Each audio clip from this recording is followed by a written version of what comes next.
अस्सलाम वालेकुम। आज के दिन हम पढ़ेंगे रदरफोर्ड एटॉमिक मॉडल और उसके ड्रॉबैक्स। लास्ट टाइम हमने रदरफोर्ड एटॉमिक मॉडल डिस्कस किया था। आज हम जो बात करने जा रहे हैं वो रदरफोर्ड एटॉमिक मॉडल के ड्रॉबैक्स के बारे में बात करेंगे, ठीक है। तो रदरफोर्ड एटॉमिक मॉडल्स के कुछ ड्रॉबैक्स हैं, और एक तो ये कि ये बॉन्डिंग को एक्सप्लेन नहीं करता, वो तो है ही है, वो तो काफ़ी सारे एटॉमिक मॉडल्स में ये प्रॉब्लम थी कि वो बॉन्डिंग को एक्सप्लेन नहीं करते थे। इस मॉडल के अंदर ये प्रॉब्लम है कि ये क्लासिकल फिज़िक्स के साथ नहीं मैच करता। किसके साथ मैच नहीं करता? क्लासिकल फिज़िक्स के साथ। यानी क्लासिकल फिज़िक्स में एक फार्मूला है जिसे कहते हैं लार्मर फार्मूला, ठीक है। लार्मर फार्मूला आपकी बुक में लिखा हुआ नहीं है, मगर आप इसको यूट्यूब पे गूगल पे सर्च करेंगे तो ये आ जाएगा। लार्मर फार्मूला कहता है कि ऐसा सिस्टम जैसा कि रदरफोर्ड ने बताया कि सेंटर में प्रोटॉन्स होंगे, ठीक है, और इलेक्ट्रॉन जो है वो रिवॉल्व करता है, ठीक है।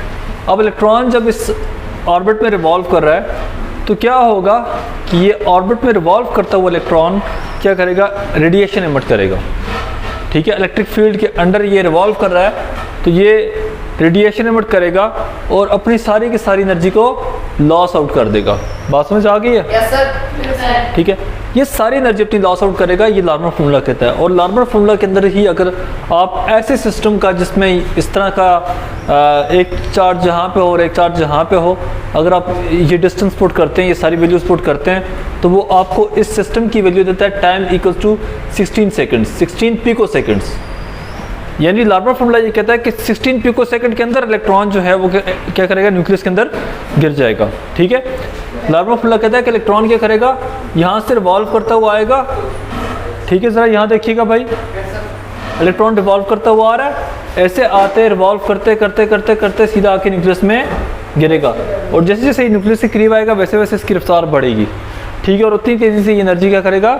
इमिट करेगा, रेडिएट आउट करेगा, ठीक है। ये क्लासिकल फिजिक्स में लार्मर फार्मूला ये सारी बातें करता है, सही। उसके बाद हम चलते हैं क्लासिकल फिजिक्स में कोर प्रॉब्लम है।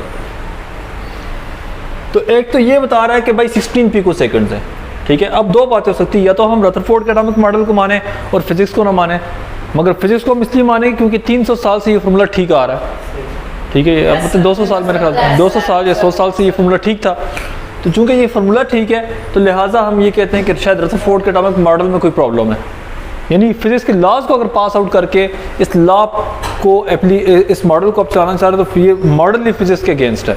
बात समझ आ गई है? वो मॉडल जो मैथमेटिकल इक्वेशंस के अगेंस्ट हो उससे आप क्या कहते हो कि वो वैलिड नहीं होता, सही। दूसरी बात ये है कि जब इस तरह का मॉडल एनर्जी एमिट करेगा, एनर्जी रेडिएट करेगा, तो वो एनर्जी जो है बेसिकली वो इस तरह होगी। ज़रा मैं समझाना चाह रहा हूँ कि उससे जो एनर्जी निकलेगी वो बेसिकली क्या होगी? कॉन्टीन्यूस होगी। जिसका स्पेक्ट्रम बनेगा वो कॉन्टीन्यूस होगा, ठीक है। आसान अल्फाज में कि जो इलेक्ट्रॉन रिवॉल्व करता हुआ न्यूक्लियस के करीब आ रहा है, न्यूक्लियस के करीब गिर रहा है, तो जैसे जैसे ये न्यूक्लियस के करीब आता जाएगा वैसे वैसे इसकी एनर्जी की शिद्दत में इजाफा होता जाएगा, सही। बात समझ आ रही है? तो शुरू में ये बड़ी लेवल की एनर्जी खारिज करेगा और बाद में ये छोटे लेवल की एनर्जी खारिज करेगा, सही। ये वाली जो एनर्जी इसकी जो है शिद्दत लो होती है, और इसकी जो शिद्दत है, इसकी जो है वो फ्रिक्वेंसी है, एनर्जी है, वो हाई होती है। इसकी एनर्जी हाई होगी, इसकी एनर्जी लो होती है, ठीक है। यानी एक लाइट खारिज करेगा जो क्या करेगी? जो कॉन्टीन्यूस होगी। बात समझ आ रही है? मगर एटम का जो स्पेक्ट्रम होता है वो कभी भी कॉन्टीन्यूस नहीं होता, वो लाइन स्पेक्ट्रम होता है, ठीक है। लाइन स्पेक्ट्रम का मतलब ये होता है कि उसमें ये जो वेव है ये अलग से खारिज होती है, ये सेंट्रल वेव जो है, ये बड़ी वेव जो है वो अलग से खारिज होगी, ठीक है।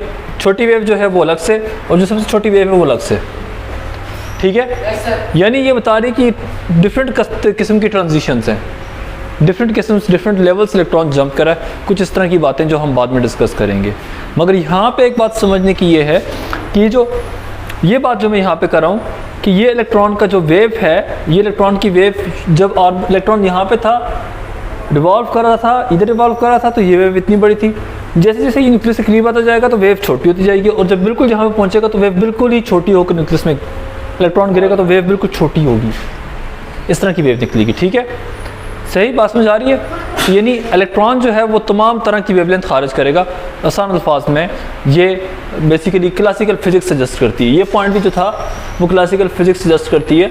मगर रियल लाइफ में आप देखते हैं, रियल लाइफ में क्या होता है, इलेक्ट्रॉन क्या करता है, इलेक्ट्रॉन रियल लाइफ में एटॉमिक क्या देता है, एटॉमिक स्पेक्ट्रम देता है। ठीक है, क्लासिकल फिजिक्स के मुताबिक स्पेक्ट्रम क्या होना चाहिए, कंटिन्यूस होना चाहिए। मगर जब रियल लाइफ की अगर हम बात करते हैं तो रियल लाइफ में एटम जो है वो एटॉमिक स्पेक्ट्रम देता है। कौन सा स्पेक्ट्रम देता है, एटॉमिक स्पेक्ट्रम या लाइन स्पेक्ट्रम देता है। हर एक लाइट की अपनी अपनी वेवलेंथ होती है, फिक्स वेवलेंथ के साथ उसको इमिट कर रहा होता है। ठीक है, ये इसका जो स्पेक्ट्रम होता है एटॉमिक स्पेक्ट्रम लाइन स्पेक्ट्रम होता है बेसिकली। कौन सा स्पेक्ट्रम होगा, लाइन स्पेक्ट्रम होगा। आसान अल्फाज में बता दूं, कंटिन्यूस स्पेक्ट्रम और लाइन स्पेक्ट्रम में फ़र्क क्या है। आपने लाइट देखी है कि लाइट में सारे कलर्स मौजूद होते हैं, नहीं, एक ठीक है सिंगल होगा, सही।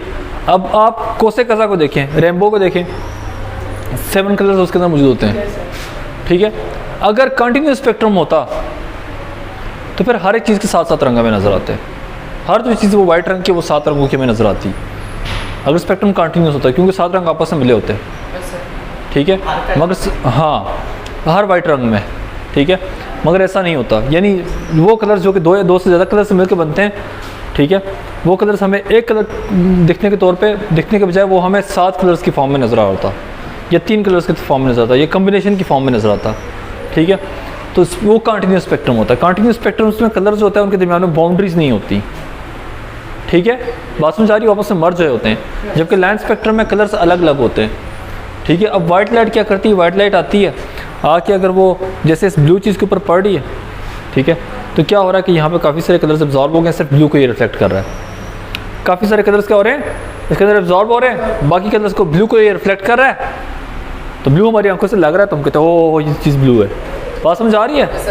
ब्लू उसके अंदर मौजूद था, लाइट के अंदर ब्लू मौजूद है, वो आके यहाँ पे लगा, हमारी आंखों में गया। अच्छा चलिए एक काम करें, आप इसके ऊपर वाइट लाइट शाइन करने के बजाय आप इसके ऊपर रेड लाइट शाइन करें, क्या ये आपको ब्लू नज़र आएगा? नहीं, अंधेरे में जाके चेक करें, नहीं ये नज़र आएगा। बात समझ आ रही है? तो ब्लू कलर इसका अपना हुआ कि नहीं? नहीं, ब्लू कलर तो रिफ्लेक्ट हो रहा है, इसका अपना कलर क्या है, वी डोंट नो। बात समझ आ रहा है? और भाई मेरा कलर आया ना, जो लाइट थी, लाइट के अंदर ब्लू कलर था ना, ब्लू कलर आके इसको लगा, बाकी कलर्स भी आके लगे, सारे उसने एब्जॉर्ब कर लिए, पकड़ लिया। ब्लू कलर यहाँ से लगकर आपकी आंखों में गया, रिफ्लेक्ट हो गया, तो आपने कहा चीज़ ब्लू है।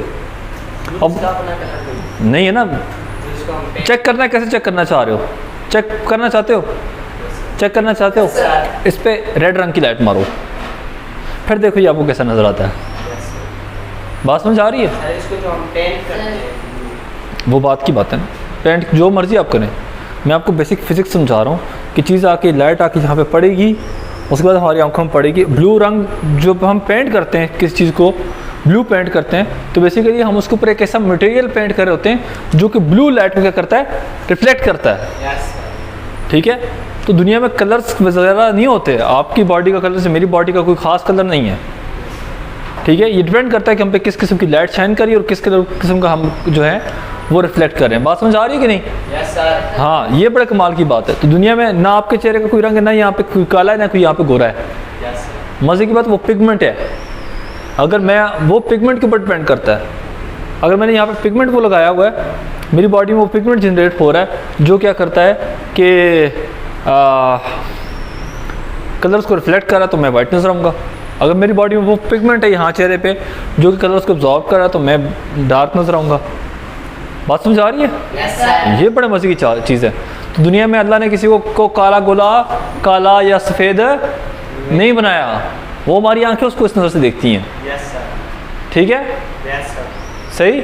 कोई बंदा ऐसा नहीं जिसके चेहरे से सफ़ेद रोशनी निकलती हो। तो इसलिए ये जो एक हम क्या, मैं भी ये बात कर रहा हूँ कि कलर किसी चीज़ का होता ही नहीं है, परमानेंट कलर है। मैं रेड लाइट आपके ऊपर मारता हूँ तो आपका कलर कहाँ जाएगा? वो लाइट पे डिपेंड करता है भाई मेरे। ठीक है, अभी मुझे इस कैमरे में गोरा दिखाना तो क्या करो, लाइट में ज़्यादा कर दो और गोरा करो, यस सर। हाँ, अपनी एक वीडियो देखियोगी और गोरा करो। ओके बेटा, ये फन था। खैर, तो ये बात समझ आ गई आपको?